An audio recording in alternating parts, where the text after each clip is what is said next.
We are hereby inaugurating a brand new branded segment of With All Due Respect. That segment is called Schmidt Happens. We're here with Republican strategist Steve Schmidt, who's the star of the ongoing series, which is the first installment, Schmidt Happens. Mr. Schmidt, you have some experience with vice presidential rollouts, famously in 2008. Just tell us about what you think, how you think the hypothetical vice presidential rollout of running mate rollout of Carly Fiorina was handled yesterday by Senator Cruz. I think it was handled fine, but it's just not going to make much of a difference because his momentum in the campaign is stalled. It is what it is. He's trying to change the storyline from Trump's domination of these contests every Tuesday night.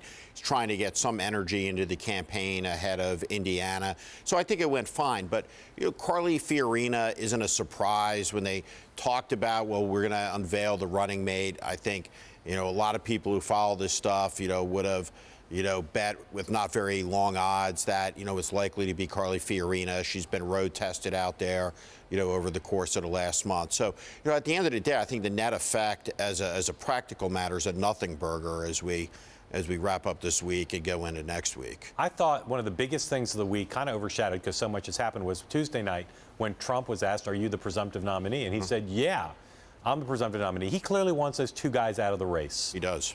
If he wins Indiana and they don't get out, which I think is possible, what can he do? Are there people who could endorse? Are there what if Trump wanted to, and Manafort and Corey Lewandowski want to engineer that? What are some steps they could take to pressure them? Well, the title of presumptive nominee is not one that is proclaimed; it's one that's bestowed, and it needs to be bestowed typically by the titular head of the party. So in 2008, when it was clear that John McCain was going to be the presumptive nominee, he had a meeting with the President of the United States at the White House.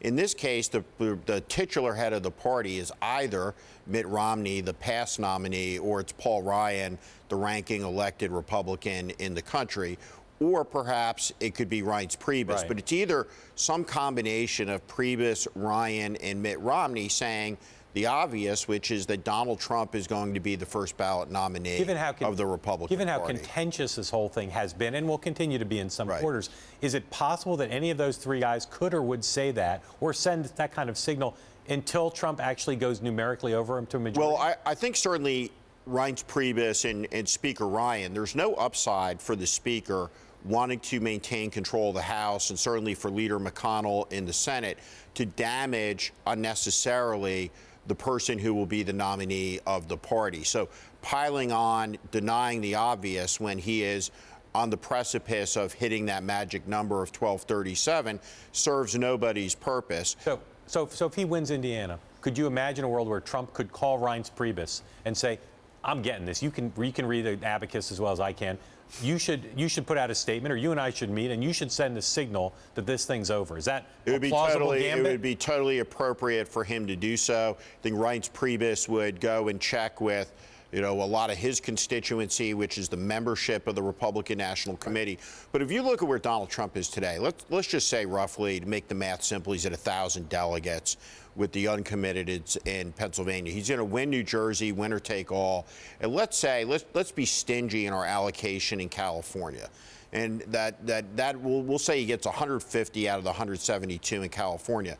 So he's at 1,200 pre-Indiana. If he wins Indiana, then he's clearly going to be the nominee on the first ballot in Cleveland, and the party should begin to bestow the trappings that it would on any nominee. But the last time you were on this show, you talked about the fact that there were a lot of Republicans who privately think that Trump is unqualified, unsuited to be president, et cetera, right? So the Never Trump movement, regardless of whether he gets to 1237 or not, there are people who are in the Never Trump movement, like they're not going to vote for him, right? You're headed towards a Republican convention. You're Donald Trump. Mitt Romney doesn't show up at your convention. John McCain has said he's not going to show up at the convention. He could change his mind, but right now, the past two parties' nominees are not going to go. There are plenty of other leaders who have made it pretty clear that they will not ever vote for him, let alone stand up and endorse him. How do you manage that if you're I mean, some people are going to endorse him. He's going to get some endorsements. Some of the party's going to acquiesce and capitulate. But what do you do about that? Once he becomes the nominee, we're gonna see the dissonance now between what people have been saying, which is never Trump, I'll never support Donald Trump, but I intend to support the nominee of my party. Right. And so that moment is, I think, quickly arriving, you know, and I think you will see some Republicans who say, no, I won't be able to support the nominee of the party. I think he is unfit. Not a Republican, not a real Republican, not a real conservative. But I don't think that's going to be a majority. I think the prominent members of the elected leadership of the Republican Party, the number that won't support him is going to be few and far between, because they're going to be, look, you have an elected class in Washington that was terrified of the Tea Party movement. Right. And it wasn't exactly profiles in courage standing up to some of the excesses over the last years among the elected Republican leadership. And the notion that these elected Republican congressmen or senators are going to take on the Trump constituency, you know, by going on and attacking Donald Trump when they haven't been willing to attack him while he's trying to get the nomination after he becomes the clear nominee, I think is fanciful. I just don't think it's going to happen. So does Mitt Romney go to the convention? No, but does John McCain go to the convention? No, but John McCain can say I'm running for re-election. I understand, but how do you manage that piece of that dissonance? You know, if none of the past nominees, the past president George W. Bush, not going to be there, what do you do if you're Donald Trump and you're trying to bring the party together and that happens? Bush and Cheney always seem to be busy during the convention, right. So they need to go. But that's a lot of leaders. If Trump wins on Tuesday, you're going to go back to we're going to go back to all these people who've said, I'm not going to vote for Trump, but he's not going to be our nominee. Right. So once he's a nominee, then they face a choice. I think they're going to go about 80-20, 90-10 and say, look, he's our nominee. Bush 41, for instance, I think will have former party chairman. What's he going to do? Say he's not going to vote for the nominee of his own party? Right. Once you get Bush 41, which I predict will happen relatively soon after Trump is the de facto nominee, then starting to lose people. If they don't show up in Cleveland and protest, what does it really matter, right? Here's the other thing, is that once you're the nominee of your party, typically you indict all that's wrong in the world and in America completely on the other party. Right. So history begins for Republicans in this scenario on the moment that Barack Obama took office. Right. Donald Trump's not like that. He's going to indict the failures of both parties, multiple administrations, going back to the 1980s. That's not a recipe for party unity. I think the last inarguably successful president, you know, that we had was Ronald Reagan in this country. Well, he's going to indict both parties, the leadership of both parties, and he's going to say there's upside to doing that with the millions of Democratic voters who are as upset as Republican voters that can cross over in that Reagan Democrat. So you're basically saying that for him, by his calculation, party unity may be overrated.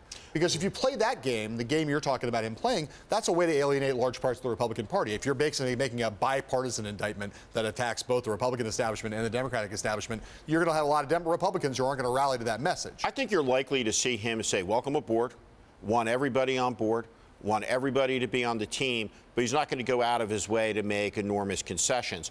One of the things I think that it would be smart to do is to reach out to Paul Ryan upon winning Indiana, if he does that, and to say, what does the legislative package I send up to the Congress on January 21st look like? What does the first 100 days of legislation that you can pass? And I'd like you to partner with me in helping draft those legislative packages.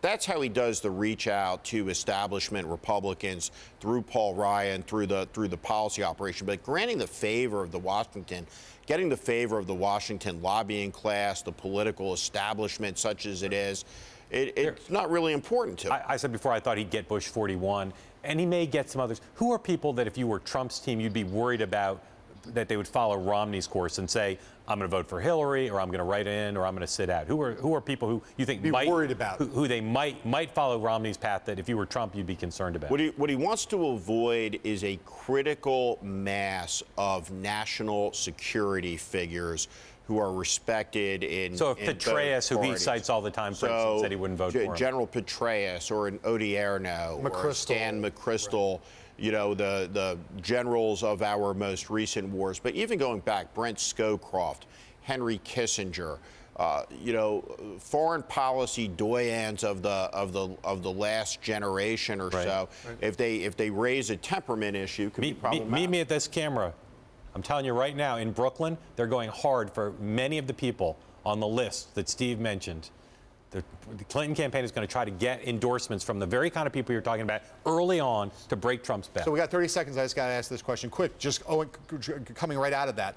Is it imperative that Trump put someone on the ticket with him who has national security experience? It's not imperative, but he can send an important signal with who he picks to be the vice president. And I think it's absolutely blue skies, open space about whom are, what credentials that person is going to have that he goes on the ticket. You just have no idea. Is it going to be a governor? Is it going to be someone outside of politics? Is it going to be someone out of the military? I think it's got to be someone with national security experience. I think it's the one thing that he does not have that in his portfolio. And if he doesn't have that, it's going to be hard. And there are going to be defections he's going to have to counterbalance. Yes, correct. Well, the key will be these debates in the fall. We'll have 3 90-minute debates. I think they'll be the most watched. Global television programs. Oh my God. Probably the most watched global program since the moon landing. Yeah. And Rhoda's wedding. And we will, and those will be determined. We'll determine who the president is out of those. Yeah. You are awesome. You are Schmidt what you normally are, right? So Schmidt just happened. That was some serious Schmidt that just happened.